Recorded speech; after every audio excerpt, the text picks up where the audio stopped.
सभी को जय माता दी। कक्षा 12 नामा के मूल तत्व सब्जेक्ट में मैं गिरीश सर आप सभी स्टूडेंट्स का स्वागत करता हूं। आज हम चैप्टर नंबर 5 की थियरी का अध्ययन करेंगे। चैप्टर 5 के सभी प्रकार के सवाल मैंने सिखा दिए, हर एक सवाल अप टू डेट डिटेल में समझाया है। सभी स्टूडेंट्स इसकी प्रैक्टिस भी करें। आज हम चैप्टर 5 की टोटल थियरी जो है उसका अध्ययन करेंगे हम, बराबर है। हमारा पेज नंबर 203 जो है उसके अंदर स्वाध्याय दिया है, तो इसकी थियरी इस प्रकार से है। फर्स्ट सवाल सेक्शन ए जिसे हम कहेंगे, आप लिखना है ऐसा सेक्शन ए करके आप सभी स्टूडेंट्स इसे लिखेंगे, बराबर। पहला सवाल, साझेदार के प्रवेश के समय सामान्य अनामत और लाभ हानि खाते की जमा बाकी खाली जगह खाते ले जाई जाती है। तो आप जानते हो कि सामान्य अनामत और लाभ हानि खाते की जमा बाकी हम प्रवेश में कहाँ लिखते हैं? साझेदारों के पूंजी खाते जमा। हमने सवाल में देखा कि नहीं? तो पुराने साझेदारों के पूंजी खाते लिखते हैं, कहाँ ले जाते हैं? पुराने साझेदारों के पूंजी खाते के जमा पक्ष में। आगे, साझेदार के प्रवेश के समय पेढ़ी की पक्की तलपट में दर्शाई ख्याति का लेखा कहाँ होता है? तो आप जानते हो कि पुरानी पक्की तलपट में जो ख्याति है वो साझेदारों के पूंजी खाते उधार में लिखते थे कि नहीं? तो लिखेंगे हम पुराने साझेदारों के पूंजी खाते पुराने लाभ हानि के प्रमाण में उधार, और ख्याति खाते क्या होता है? जमा, और ए आएगा इसमें। सेकेंड थर्ड, नए साझेदार द्वारा लाई गई ख्याति का प्रीमियम खाली जगह पक्ष में ले जाया जाता है। अगर ख्याति का प्रीमियम हो तो पुराने साझेदारों, ख्याति कहाँ ले जाते हैं? पुराने साझेदारों के पूंजी खाते त्याग के प्रमाण में। कहाँ ले जाएंगे? पुराने साझेदारों के पूंजी खाते त्याग के प्रमाण में।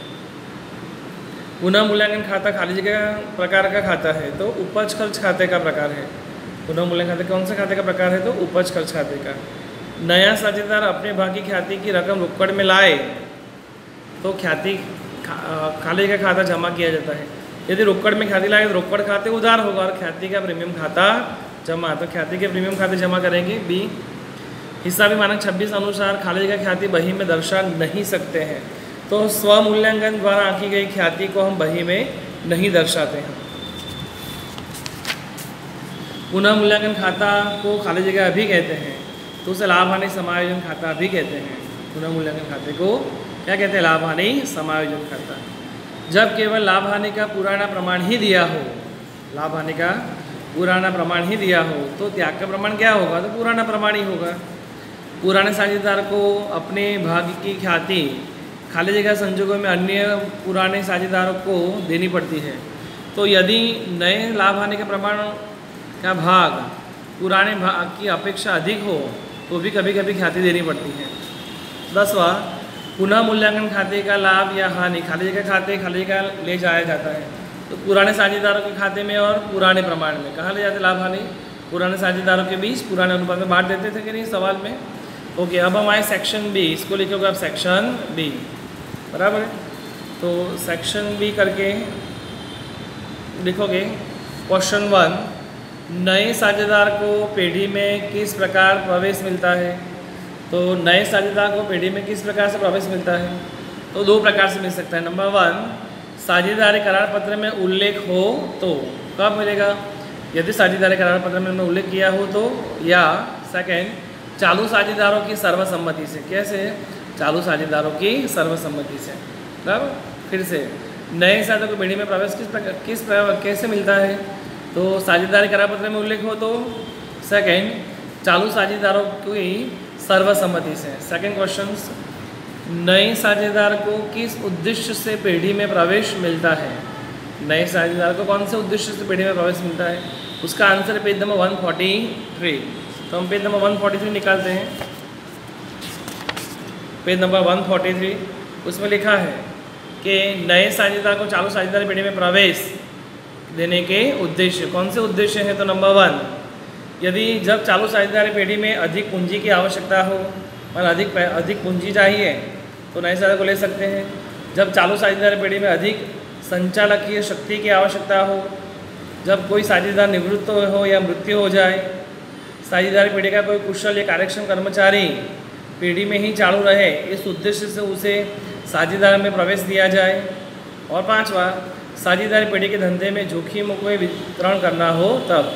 इन सभी उद्देश्यों से नए साझेदार को प्रवेश दे सकते हैं, बराबर है। आगे का सवाल, सवाल नंबर 3, नए साझेदार के प्रवेश के समय आवश्यक हिसाबी समायोजन बताइए। तो नए साझेदार के प्रवेश के समय क्या समायोजन देने पड़ते हैं? तो पेज नंबर 144 पर दिया है। पेज नंबर 144 देखते हैं। 144 में लिखा है कि नए साझेदार के प्रवेश के समय आवश्यक हिसाबी समायोजन। यहाँ के बाद आप ऐसा लिखना, नए साझेदार के प्रवेश के समय आवश्यक हिसाबी समायोजन। क्या करते हैं? सबसे पहले तो हम लाभ हानि का नया प्रमाण पुराना प्रमाण ज्ञात करके क्या निकालते हैं? त्याग। In short first of all त्याग का प्रमाण, ख्याति की असर है, संपत्ति दायित्व का मूल्यांकन, अनामत और एकत्रित लाभ की हिसाबी असर, पूंजी में परिवर्तन। फिर से कौन कौन सी होंगी समायोजन? एक तो त्याग का प्रमाण निकालना, ख्याति की असर देना, संपत्ति दायित्व का पुनः मूल्यांकन, अनामत और एकत्रित लाभ की हिसाबी असर और साझेदारों की पूंजी में परिवर्तन। आप कोई भी 2-3 लिखोगे तो भी चलेगा। आगे सवाल नंबर 4, नए साझेदार को मिलने वाले अधिकार बताइए। तो नए साझेदार को कौन कौन से अधिकार मिलते हैं? नंबर 1, एक तो पेढ़ी के लाभ में निश्चित भाग मिलता है। क्या पहला अधिकार? पेढ़ी के लाभ में निश्चित भाग मिलता है। और सेकेंड, भविष्य में पेढ़ी की संपत्ति में भी क्या मिलता है? भाग। एक तो लाभ में भी भाग मिलता है और संपत्ति में भी भाग मिलता है।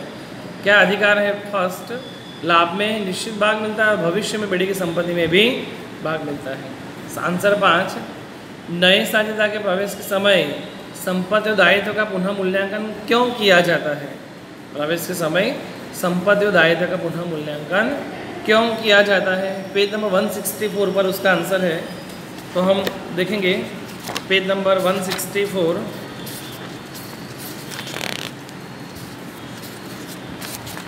तो पेज नंबर 164 पे हमें लास्ट पैराग्राफ दिया है कि नए साझेदार को उसके प्रवेश की तारीख तक संपत्ति और दायित्व की कीमत में होने वाले परिवर्तन के परिणाम स्वरूप, नए साझेदार के प्रवेश के समय संपत्ति और दायित्व के कीमत में होने वाले परिवर्तन के परिणाम स्वरूप यदि लाभ में भाग भी नहीं मिलता है और यदि नुकसान भी उठाना नहीं पड़ेगा, इससे नए साझेदार के प्रवेश के समय संपत्ति और दायित्व का पुनः मूल्यांकन किया जाता है।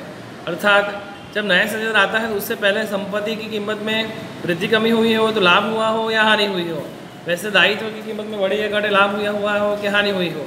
अगर हानि भी नहीं उठानी पड़ती है, नुकसान भी नहीं उठाना पड़ता, तो लाभ भी नहीं मिलता है।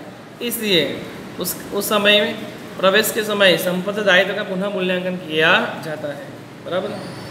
आगे का सवाल नंबर 6, नए साझेदार को क्यों अपने भाग की ख्याति देनी जरूरी है? नए साझेदार को क्यों अपने भाग की ख्याति देनी जरूरी है? क्योंकि नए साझेदार को भविष्य के लाभ में भाग लेने का अधिकार मिलता है। क्या होता है? नए साझेदार को भविष्य में लाभ में भाग लेने का अधिकार मिलता है। उसके फलस्वरूप उसे ख्याति देनी जरूरी है। 7वां सवाल, त्याग का प्रमाण अर्थात क्या, उसे किस प्रकार ज्ञात किया जाता है? तो इसका आंसर हम चैप्टर नंबर 4 में सीख के आए। त्याग क्या है? जब चालू साझेदारों के बीच लाभ हानि वितरण के में परिवर्तन हो, तब कुछ साझेदारों को परिवर्तन के पहले जो लाभ मिलता था वो परिवर्तन के बाद कम मिलता हो, जो अनुपात में कम मिलता हो, उस अनुपात को त्याग का अनुपात कहते हैं। बराबर। उसका सूत्र भी था, मैंने सिखाया था, पुण्य पुराना माइनस नया। ऐसा हम चैप्टर नंबर 4 में सीख के आए। 8वां सवाल, नए साझेदार के प्रवेश के समय पेढ़ी की बही में दर्शाए अनामत और एकत्रित लाभ या हानि के शेष की हिसाबी असर कारण सहित समझाइए, जो हमें पेज नंबर 174 पर दी हुई है। तो हम देखते हैं पेज नंबर 174। तो 174 में लास्ट में दिया हुआ है कि अनामत और लाभ के साथ ही हानि या अवास्तविक संपत्ति के वितरण में के संदर्भ में कोई उल्लेख ना हो, अनामत और लाभ के संदर्भ में कोई उल्लेख ही ना हो, तो भी उसे बाकियों को पुराने साझेदारों के बीच पुराने अनुपात में बांटेंगे। ऐसा हम सवाल में सीख के आए। बराबर। कि कोई भी प्रकार का एकत्रित लाभ हो, कुछ कहा हुआ हो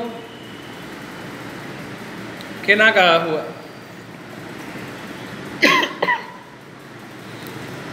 उसे पुराने अनुपात में साझेदार के पूंजी खाते बांट देते हैं। बराबर। और नए आर्थिक चिट्ठे में ये बाकिया दर्शाई नहीं जाएगी। बराबर। जबकि यदि ऐसा, सेकंड नंबर पर वही लिखोगे सेकंड पॉइंट करके, यदि साझेदार ऐसा निश्चित करें कि अनामत एकत्रित लाभ हुआ हो या हानि या अवास्तविक संपत्ति की बाकियों में कोई परिवर्तन नहीं करना है और नए आर्थिक चिट्ठे में ये बाकियाँ पुरानी कीमत से ही दर्शानी है। तो इन संजोगों में ये शुद्ध रकम की जमा बाकी हो तो नए साझेदार के साथ लाभ प्राप्त करने वाले साझेदार के पूंजी खाते के लाभ के प्रमाण में जितनी होगी उतनी उधार करेंगे और त्याग करने वाले साझेदार को पूंजी खाते त्याग के प्रमाण में जमा करेंगे। अगर हमें ख्याति दर्शान उनका कहना है कि अनामत और एकत्रित हुआ लाभ या कोई अवास्तविक संपत्तियाँ में कोई परिवर्तन ही ना करना हो तो नए आर्थिक चिट्ठे में ये बाकियाँ पुरानी कीमत से ही दर्शानी पड़े। क्या करने पड़े? नए आर्थिक चिट्ठे में ये बाकियाँ पुरानी कीमत पर ही दर्शानी पड़े। इसमें किसके साथ उधार और जमा करेंगे? तो जो लाभ प्राप्त करता है, लाभ प्राप्त करने वाले साझेदार के पूंजी खाते उधार करेंगे और त्याग करने वाले साझेदार खाते क्या करेंगे? जमा करेंगे। बराबर है। आगे आंसर 9, पुनः मूल्यांकन खाता का उधार कब जमा किया जाता है? उसका आंसर है पेज नंबर 165 पर। तो हम निकालते पेज नंबर 165।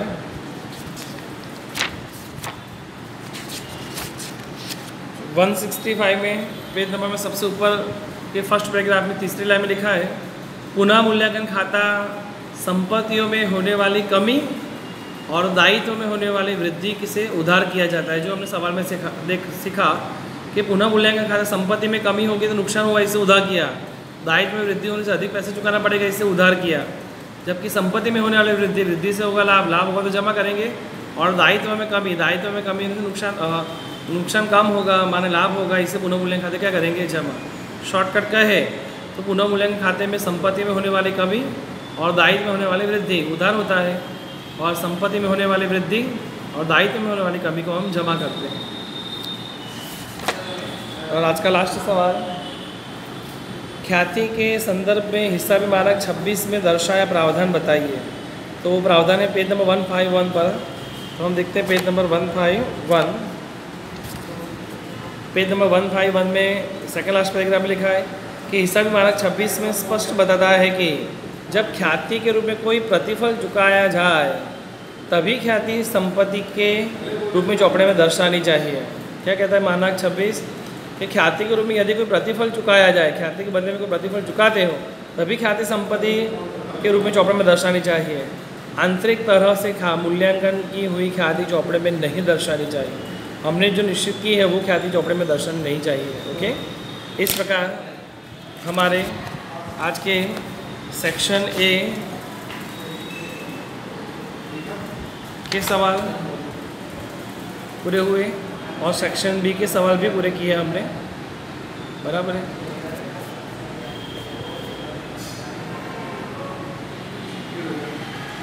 जबकि तीसरे सवाल से हमने सभी सवाल आपको सिखा दिए, तो सभी को अच्छी तरह से मेहनत करें, प्रैक्टिस करें। बराबर। इस प्रकार मैं गिरीश सर आप सभी से अब विदा लेता हूँ। जय माता दी।